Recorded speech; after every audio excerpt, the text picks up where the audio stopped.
Bismillahirrahmanirrahim. Assalamualaikum warahmatullahi wabarakatuh.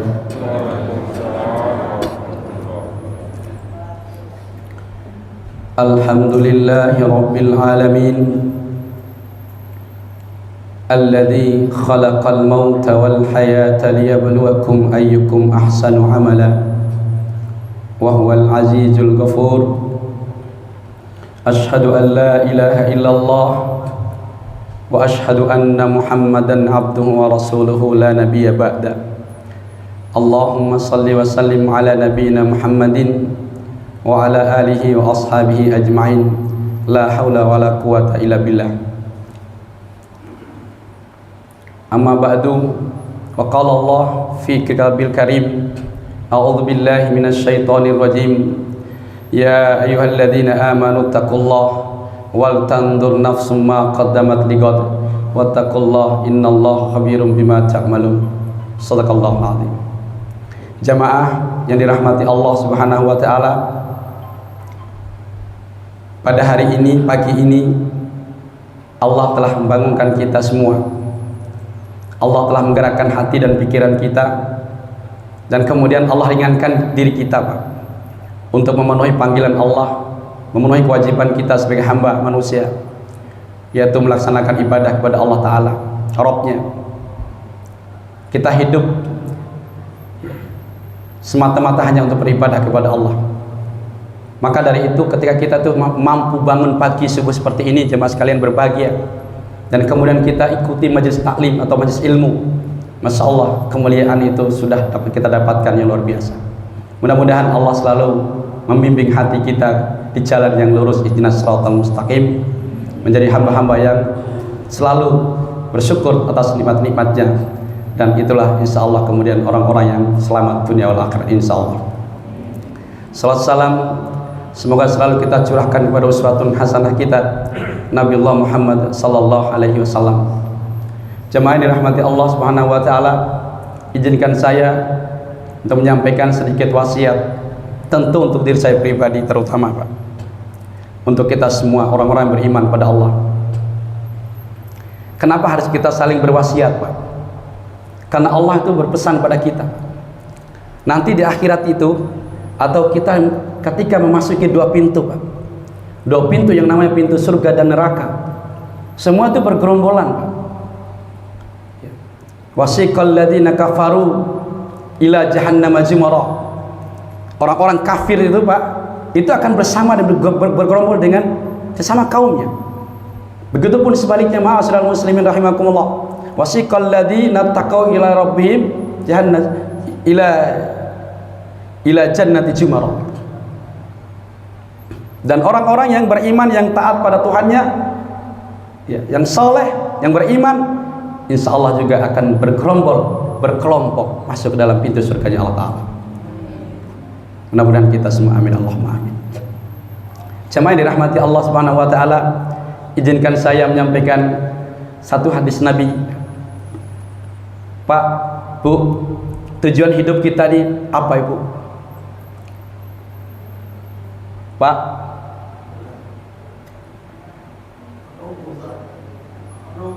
oh, menunggu mati. Jatuh nih Pak sampean, harus nunggu mati, pasrah sampean itu. Nunggu mati. Ibu, tujuan hidup kita ini apa, Ibu?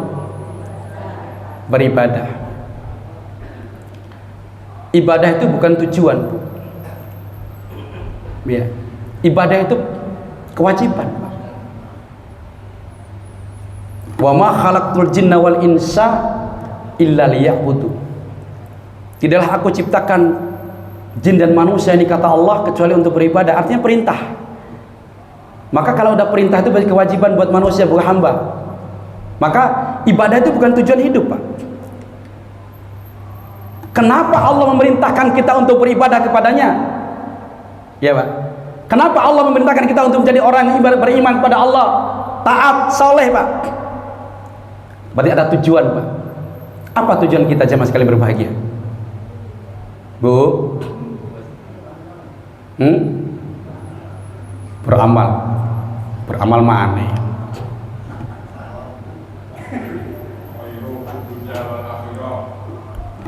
Apa Pak? Khairut fid dunya wal akhirah. Iya, itu tujuan hidup itu.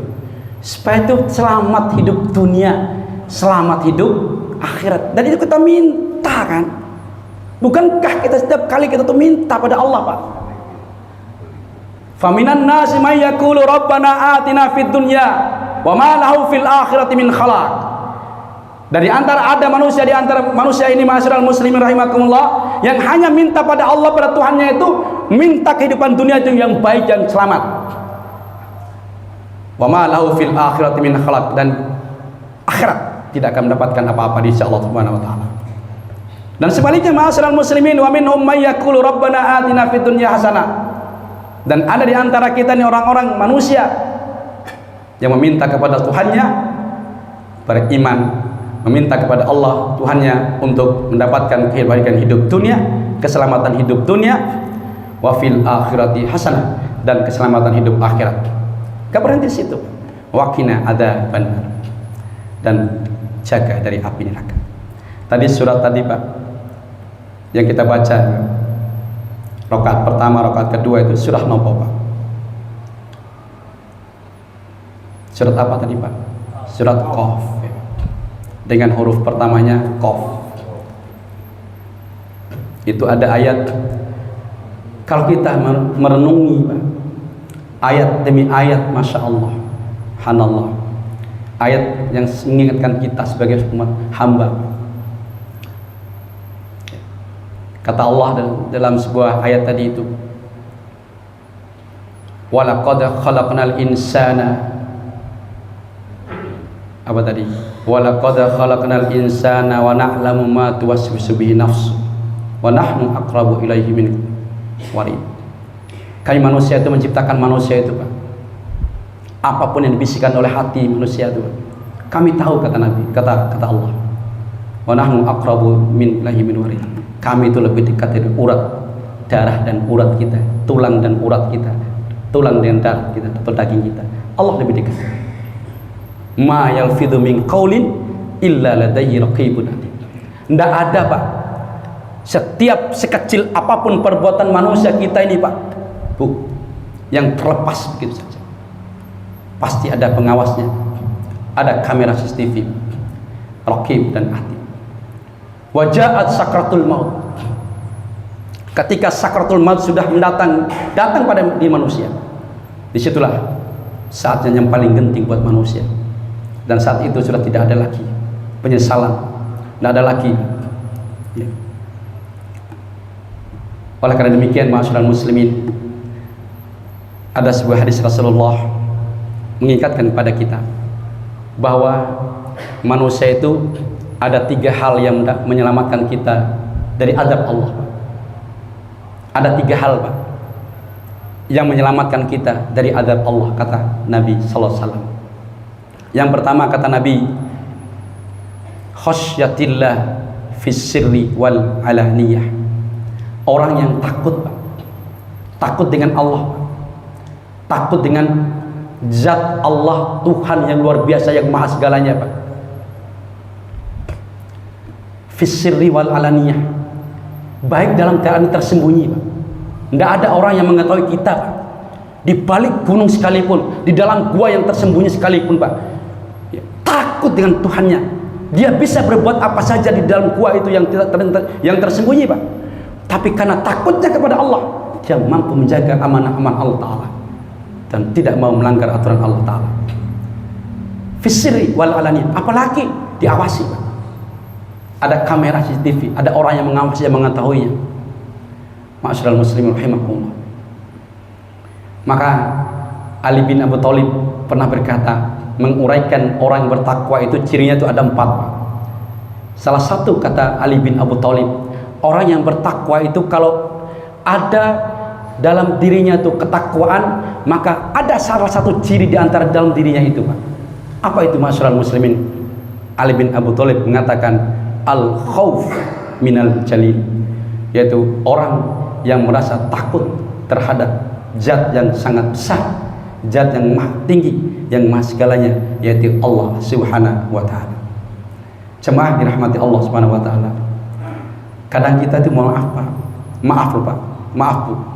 Kadang kita tuh lebih takut pada istri kita. Bapak-bapak ini kira-kira apakah termasuk ikatan suami takut istri Pak? Iya. Wah, Pak Heru paling pertama ini. Sekarang saya tanya ibu-ibu, Bu, apakah jenengan termasuk ibu-ibu takut suami Pak? Enggak belas sampean ya. Hebat ibu-ibu.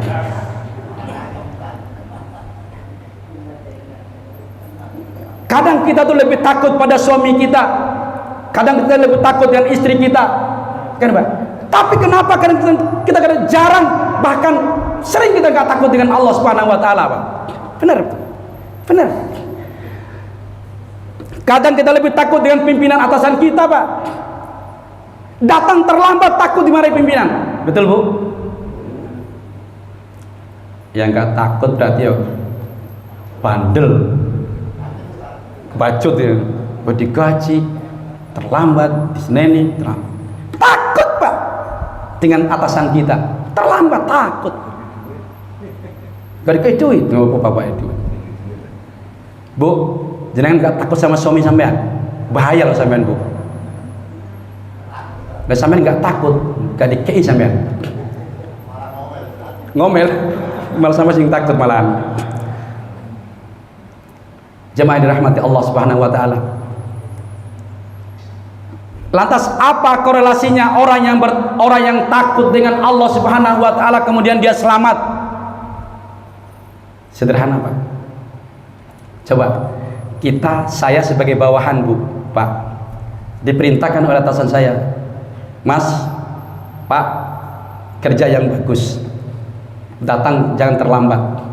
Kerjakan semua yang apa ditugaskan. Kemudian saya lakukan semua itu, Pak. Pertanyaan saya ini dicap, dinilai oleh atasan saya baik apa buruk, Pak? Baik. Lantas kalau baik nanti bagaimana nasib saya, Pak?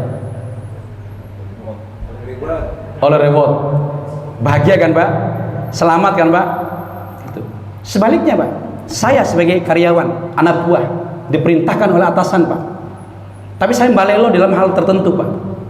Ya kan, Pak? Lantas catatan prestasi kerja saya itu bagaimana di atasan saya? Buruk. Betul kan Pak? Dapat reward? Enggak. Padahal udah janji sama istri, Bu, nanti kalau dapat reward tak belikan iki. Ternyata prestasinya buruk di atasan kita. Penilaian atasan kita. Gak selamat. Sudah nggak dapat reward, jenjang karir juga menjadi kendala. Maka dalam pekerjaan kita itu kita ada kendala, dan itulah yang dinamakan orang yang tidak selamat dalam pekerjaan itu. Sama Pak, Bu, dengan Allah Subhanahu wa taala itu, Pak, Bu. Allah sudah perintahkan, inilah koridor yang benar, inilah perintahku, inilah laranganku. Kan gitu, Pak. Kalau kita mengerjakan semua apa yang Allah perintahkan, yang Allah amanahkan pada kita, Pak, maka insya Allah kita akan menjadi orang-orang yang selamat. Insya Allah selamat dunia itu selamat, Pak. Insya Allah lebih-lebih selamat untuk akhirat kita. Mudah-mudahan kita semua termasuk orang-orang hamba-hamba yang selamat dunia wal akhirat. Amin Allahumma amin. Yang kedua, jemaah sekalian yang berbahagia, kata Nabi, yang menyelamatkan kita di hadapan Allah Subhanahu wa taala bukan hadapan manusia, Pak. Bukan pada saudara kita, Pak. Bukan pada istri kita, Pak, selamat itu enggak. Tapi selamat pada Allah. Apa itu jemaah sekalian berbahagia? Al-qasdu fil faqri wal ghina. Kata Nabi, orang yang akan selamat itu punya rasa tawadhu, Pak. Menerima, qanaah, atau sederhana dalam kehidupan ini, tidak berlebihan. Al-qasdu fil faqri wal ghina, baik dalam keadaan berlimpah ya, apalagi dalam keadaan kekurangan. Fil faqri itu dalam kekurangan, wal ghina dalam keadaan kita itu punya apa-apa. tapi kita mampu menahan kesederhanaan kita, maka kita itu termasuk insya Allah selamat, Pak. Yang jadi pertanyaan yang sering kita menjadi ujian berat kita itu ketika kita itu punya apa-apa, diuji sama Allah, punya apa-apa, punya segalanya, harta melimpah, uang yang berlimpah-limpah. Maka kalau kita tidak sederhana dalam kehidupan, maka kita itu terus akan memburu dunia ini, maka akan menjadi penyakit hubbud dunia. Nah, ini yang tidak dikehendaki oleh agama kita. Jadi agama itu, ma'asyiral muslimin, ambillah dunia kita, kejar dunia kita, tapi gunakan dunia itu menjadi majratul akhirah. Ya. Kata Imam Al-Ghazali, Pak, ad-dunya al-majratul akhirah. Dunia ini tempatnya untuk bercocok tanam, Pak. Tempatnya untuk ladang untuk beramal. Wa kullu ma khuliqa fid dunya, dan setiap yang Allah ciptakan di dunia ini, Pak, apapun yang Allah ciptakan di dunia ini, kata Imam Al-Ghazali, fayumkinu ayyatajawwada minhu lil akhirah. Maka semua yang Allah ciptakan itu, ma'asyiral muslimun, menjadi sumber sumber kebaikan, untuk menambah kebaikan pahala, untuk menambah pundi-pundi amal kita untuk akhirat kita, Pak.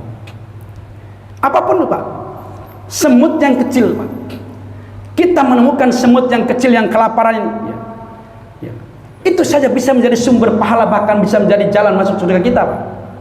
Bukankah ada sebuah riwayat seorang, dalam riwayat itu pelacur wanita, anggaplah wanita, yang ingin minum, kemudian melihat seekor anjing yang kehausan dan kelaparan, dia memberikan satu gelas, wadah air, diminumkan kepada anjing itu, dan kemudian masuk surga karena niatnya kepada Allah Subhanahu wa taala untuk mencari ridha Allah.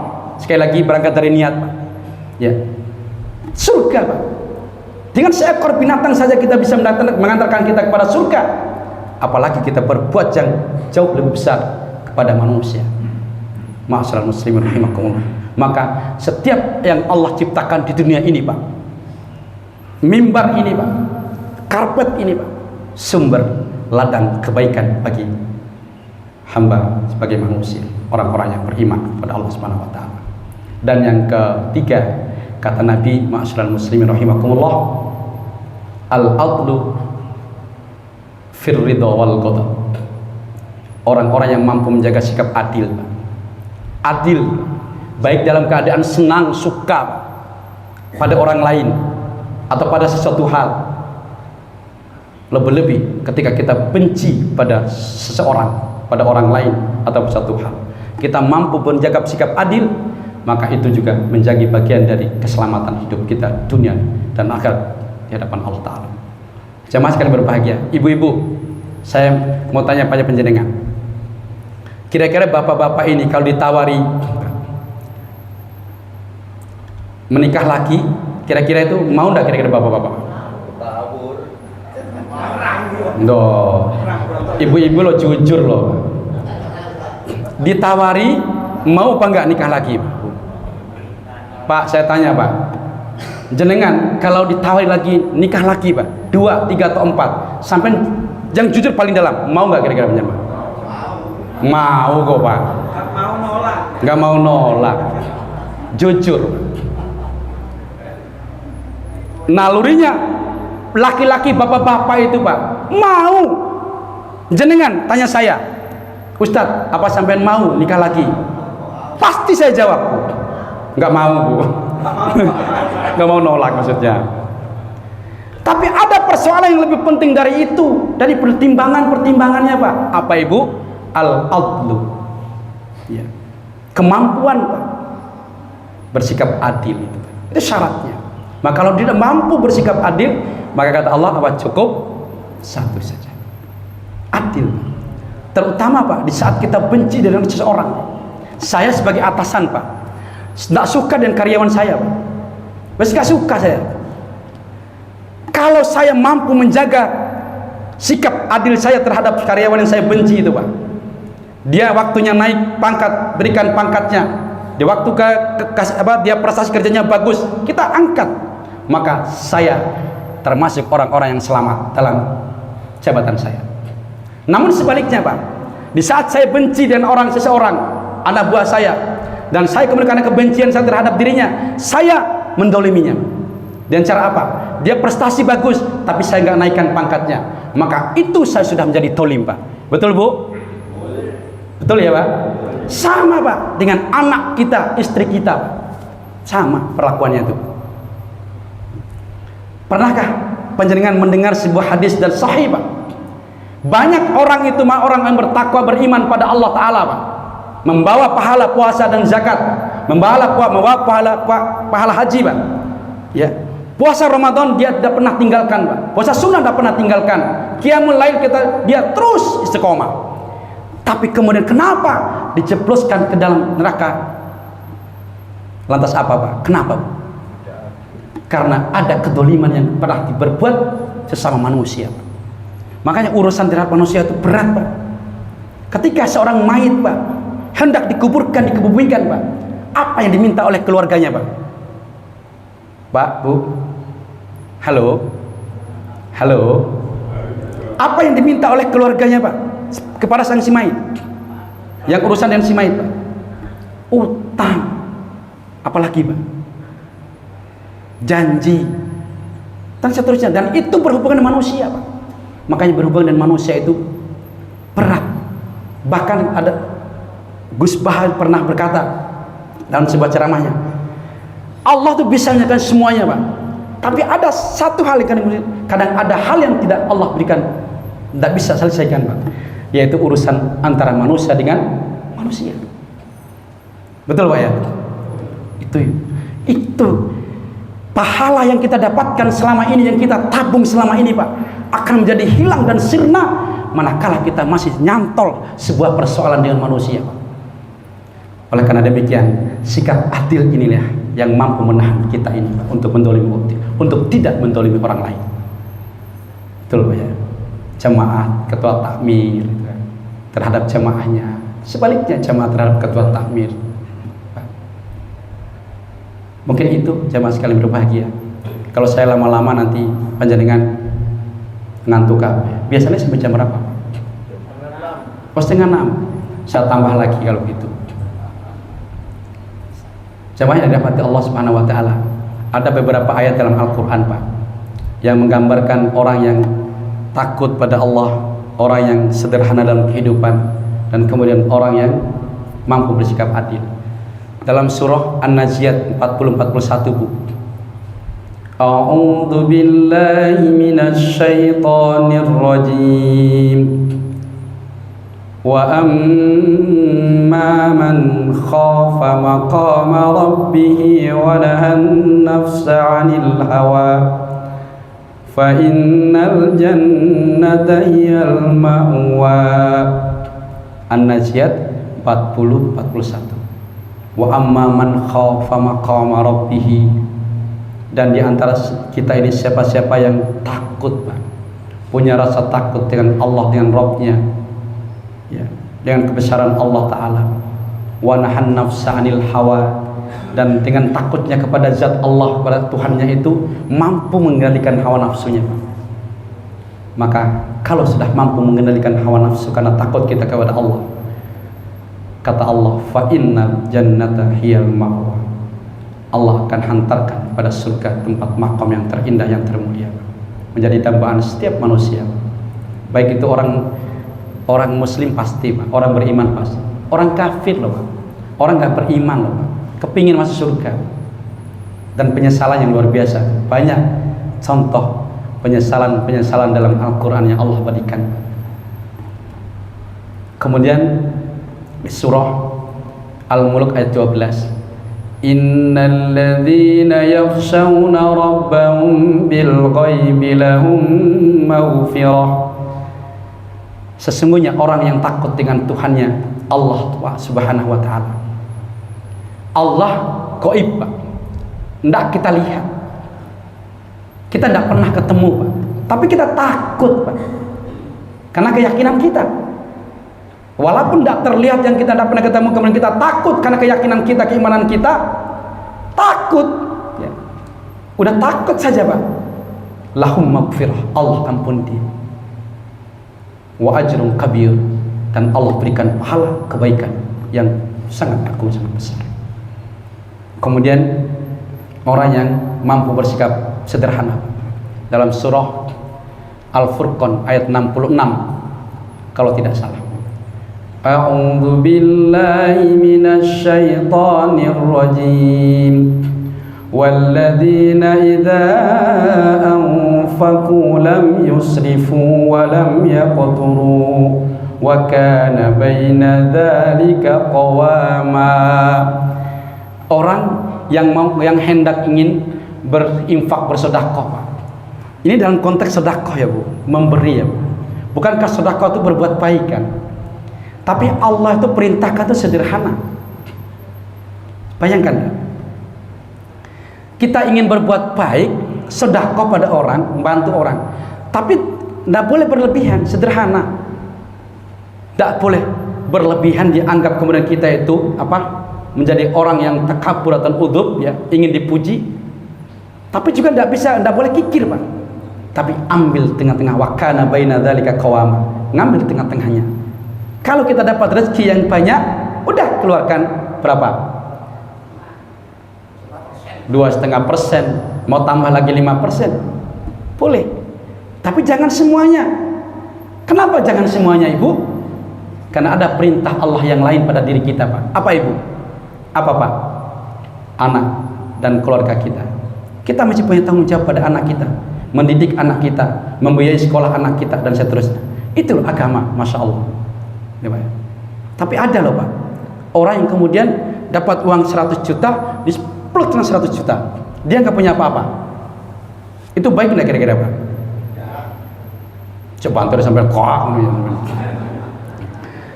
ya baik, cuman kurang baik gitu loh ya, baik niatnya tapi kurang baik. Ada hal yang kemudian tidak dilaksanakan, terpenuhi Pak. Karena kita harus, kewajiban kita menghidupkan keluarga kita. Bukankah kata Rasul, sedekah terbaik itu adalah sedekah pada siapa Pak? Ahli kita, keluarga, anak istri kita itu. Ma'asyiral muslimin rahimakumullah. Nah ini terkait dengan sikap sederhana. Boleh nabung Pak, nabung untuk masa depan anak kita ya, tapi juga tidak boleh menumpukan harta yang berlebihan, maka kita akan menjadi orang-orang yang butuhnya. Itu tidak boleh juga. Masih sederhana dalam agama, al-wasatiyah dalam agama ini. Baik, yang ketiga terkait dengan al-adlu fil faqri fil ridha wal qada, mampu bersikap adil. Dalam surah Al-Maidah ayat 8 Pak. Ya ayyuhalladzina amanu, saya agak lupa ya. Hai orang-orang yang beriman, kunu qawwamin syuhada bil qisti. Jadi jadilah kalian kalau ditunjuk sebagai saksi yang benar, yang adil. Kalau kita ditunjuk menjadi pengadil, ya jadi pengadil yang benar. Dan jangan kemudian kita itu menjadi orang yang tidak suka terhadap suatu kaum, nggak senang sama seseorang, kemudian kita berlaku tidak adil pada dirinya. Surah Al-Maidah ayat 8. Mudah-mudahan dari hadis Nabi tadi menambah keimanan kita, tauhid kita pada Allah. Mudah-mudahan kita itu dengan keimanan kita ini Pak, itu adalah insya Allah kita itu sudah menjadi orang-orang yang insya Allah mulia di hadapan Allah Subhanahu wa Ta'ala. Kita mampu menjaga iman kita sampai akhir hayat kita, karena itu penentu kemuliaan seseorang di hadapan Allah. Mudah-mudahan ada manfaatnya. Kurang lebihnya mohon maaf kalau ada guyonan saya, kalimat yang saya sampaikan itu ada kurangnya. Tentu itu bukan datang dari Allah, tapi dari saya pribadi. Mohon maaf. Dan kalaupun itu benar, tentu juga Allah yang mengilhami pikiran dan hati saya, itu menjadi benar. Nasrullah fatun qarib wa basyiril mu'minin. Subhanakallahumma bihamdika asyhadu an la ilaha illa anta astaghfiruka wa atubu ilaik. Assalamualaikum warahmatullahi wabarakatuh.